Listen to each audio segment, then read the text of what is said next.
Yo'qshimizlar do'stlar. Men sizlarning 100 tuban qiyiljan do'stinglar yondaman. Turmushimizda chiroq o'chganda har xil ahvollar yuz berdi. Ba'zida Wang Zhouning ovozi chiqsa, ba'zida Chizining ovozi, ba'zida Vay Bizang desa, ba'zida o'sriq sadosi chiqadi. Qorong'ulik ba'zi yoshlarga yaxshi dalda bo'lgani bilan ba'zilarga vahima ilib keladi. Kechada chiroq o'chganda qorong'ulikda biror narsa bordek his qilamsiz. Qat'iy ansirmang, cho'shmang, o'diqmang, ham o'zingizni ortiqcha qo'rqatmang. Balkim noit kelsi shu bo'ji bodu. Mana bugungi filmda so'zlaydiganimiz bir Fang Shaishong surmay oftobdan qo'rqaydigan o'roq vijik bo'jining hikoyasidir. Hikoyamizning boshlanishi bilan bir chipar qutdak peshonasi bor cho'ng dadash bolasi bilan shoppinglayotgan qilyotdi. Dada, men qo'rqyapman. Opam yaqindan yog'i o'ziga qildigan bo'lib qoldi. Voy bolam, ansirma. Opang qachon shu jibo qilyapamdiki? Yo'q dada, opamning yotig'ida odam bodaq qilyotdi. Balam, men hozirla baray. Qeyrig'anda o'zining beshiga beydikuk o'sib kelishidan ansirgan bu dada narsalarni yig'ishtirib uyga qaytadi. Lekin ishxonning qorong'u yerda yo'shinib turgan zilvo bir badan uningga tikilib qarab turadi. Ey, eshaklar deydigan ajoyib narsa-da. Nega shunday aldirganda uchraydigan? Bu chog'da uning quloq tuyiga bir naqsh anglangandek bo'ldi. To'satdinla paydo bo'ldi bir qiz. Maqtab qo'ydim nimandaq shingansiz. Asta ichib kirib xonamga, kirib keldi alomat bir qiz. Abla asli bücümüsüz, men sel aldiraş qaçaymen tez. Xapumang aca boldu tonuşmaydı biz, g'oyib bo'ldi u qiz tez. Oy, u qiz to'satdan g'oyib bo'lib ketdi. Bu g'oyda ko'rinib, g'oyda g'oyib bo'lgan bu qizning uni faqatli qo'yib yetkisi kelmadi. Hamda 5 a'zosini ratlab, qatlab, chiroyli saramjonlashtirib tizib qo'ydi. Abla, bosh personaj o'lib qoldi-ku deb ansirmang. Hikoyamizning bosh personaji tamlarga chapaq rasmini chaplab, yenidagi shapaq yigitini aplab, kelgusimiz parlaq deb boplab, yo'lga soladigan, badaniga gul chekib, kayib bo'lib, pang chekib yursimi, lekin ko'ngli yomon, yaxshi, esil qiz bo'lgan Rebeka edi. Do'stlari uni akiltib Bika deb ataydi. Mana bu yerda Bikaxon chechim mayliq budir yigiti bilan strategiyalik hamkorlikni tugitib, bu qitimqi yig'inning xulosini qilyotdi. Men sizning yigitingizmi emasmi? Yo'q, siz mening aralashayotganlarimning ichidagi eng yaxshisi. Mana bu Bikaxonning yigitlari orasidagi bir qadar vinding yigiti bo'lgan, sochlari vayron, uzundan yoqi quruq nasosda yalurayotgan Jingshin Shaohor edi. Bu yigit Bikaxonning mijozining yo'qligini bayqab, "Men doktor, sizga okul urib saqaytaman" deydi. Bikaxon bo'lsa, chimi suvni jiqursa ziyon qiladi deb bu Jingshin Shaohorni yo'lga sepib qo'ydi. Bikaxon Sofiyaning qizi bo'lib, dadasi o'lgandan keyin onasining sarangligiga chidamay uydan chiqib ketgan edi.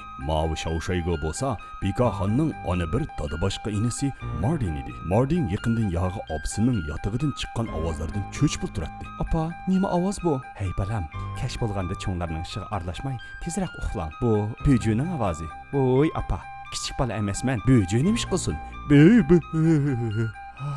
Mardin hamda texnik biologiyalik bilimlarni tushundiray deb turishiga o savdo deb qoladi.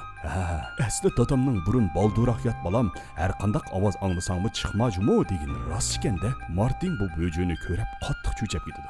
Atsi Bikaxon inisining maktab tarafidan chaqirilib, inisining yaxshi o'qimay dars vaqtida uxlayotganligini anglaydi.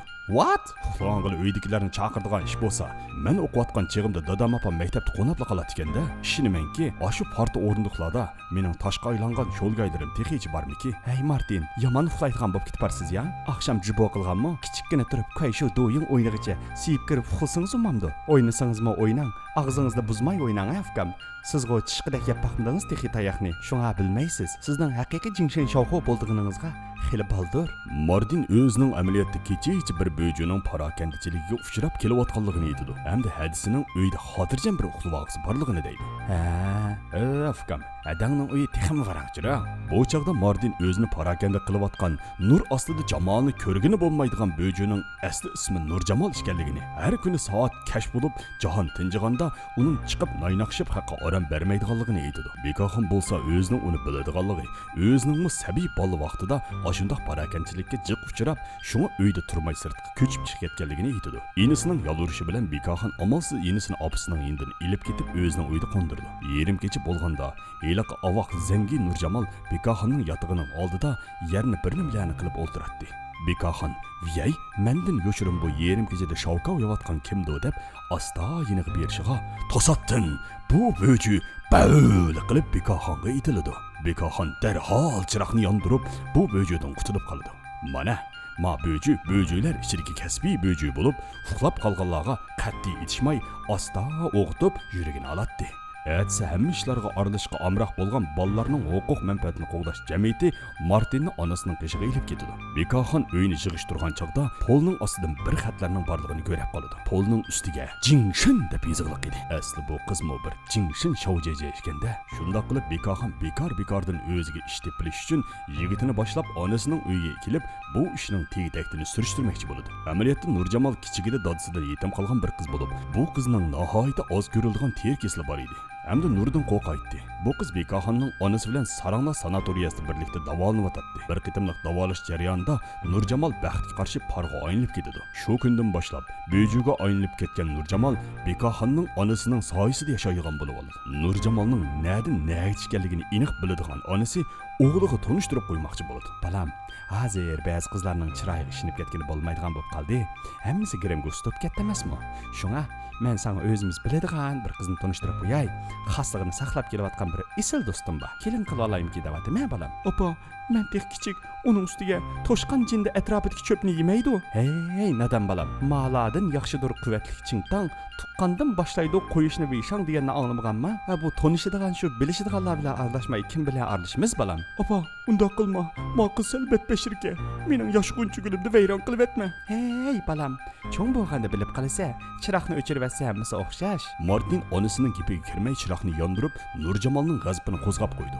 Qechib hadisining uyiga berib olgan Martin, oxiri sat xotindan qutuldim-ku deb dardini so'zlay deb turishiga, o'ylamgan yerdan Nurjamol kayindan qo'g'lab kelib, bir sabiy bolni karvatning ostiga so'raydi. Bu chaqda Bekaxonning yigiti, "Qo'yvat, avnar siydi bolani, yomon bo'lsang mangchi qilib baq" deb o'g'il bolligini namoyon qilib, ularni qutqizib oladi. "Hay apa, sen bilan paranglashmasam bo'lmaydigan yer ketdi. Do'rangni vaqti deya. Gapning qisqasi, "Av bo'ji do'stingni yig'ishtirib et." Sen nim demoqchi balam? Aslarni beqib cho'nqigan kunam menda bo'lgandan keyin aslar menga vaqiraydigan bo'lib ketdinglar deya. Hey apa, men u gapni qilmadim. Nimandaq gap tushunmaysa? Ay, shu balam. Gap tushunmaydigan bo'lib qoldik hamda oldinglarda, ha? Sizlarni boqqicha, eshakni boqsam-chu. Opasi bilan gap talishib tutolmagan Bekaxon inisini ilib ketmoqchi bo'ladi. Lekin bu chaqda inisi Martinning mardligi tutib ketib, "Yo'q, men ketmayman. Onamga amro bo'laman. Biz ketsak u yolg'iz qolmamdi" deb hadisining taklifini rad qiladi. Mana, esil, haqiqatan menga o'xshash qamlashgan shoy bolalar vafodor ham jasur keladi. Oxiri ular bu uyda tunashni qaror qiladi. Bödir yigit bo'lsa, bu qizning kayniga kirib olsam, aman bir ish bo'ladi-ku deb o'zining uzun yillik yalamchilik hunarini ishga silib, uyda qonab qoladi. Voy, nimacha avar bo'lamiz? Biz bu chiroqlarni ovozliq yanadigan qilsaklar bo'lmamdi. Yo'q jinim, afsuski. Ba'zi kechalarda bir yeni biri o'chib avar qiladi. What? Bular chiroq jiqli bo'lsa hammish hal bo'ldi-ku deb uyning hamma yeriga chiroq bekitib sham yiqib o'tadi. Nurjamol Şam çıraklık dünyasıda Nurjamol çıkın emdi yaman bolsınız.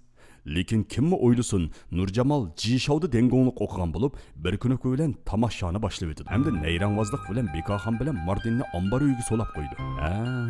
Asli jinda mudi tavdi shankanda Nurjamolning maqsadi Bekaxonning yigitini boplamoqchi ekanda. Bekaxonning yigiti Nurjamolning do'yinsini ko'rsatib turib, "Siz buningga o'xshamayapsiz-ku" deb qattiq ranjib ketadi. Undaq demisizlar, chiroq o'ssa hammamiz o'xshash-ku debla Nurjamol kayindan qo'g'lashni boshlaydi. "Qo'shmisizlar jonim, ikkimizla qoldik." "Voy, oldirmang, men mashinada bir narsa botdi, epli kelay-ya." Lekin Nurjamol bu gaplarga quloq solmaydi.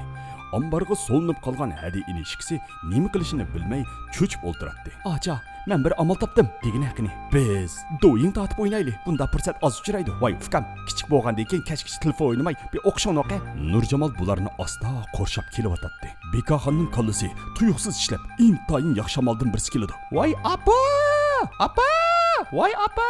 "Pa, nima degan yaxshi amal. Haqiqatan hech kimning kallasiga kelmaydigan amalga. Dal bu chaqda ularni qutqazg'ili keladi. Hamda o'ngishli holda so'ngrintu qilib o'tadi. Bekaxonning yigiti dahshat gap anglaydigan yigit bo'lib, yaqin kelmang degan bir yig'iz gapiga mit qilmay qarab o'tirdi. Hamda qanday qilish kerak?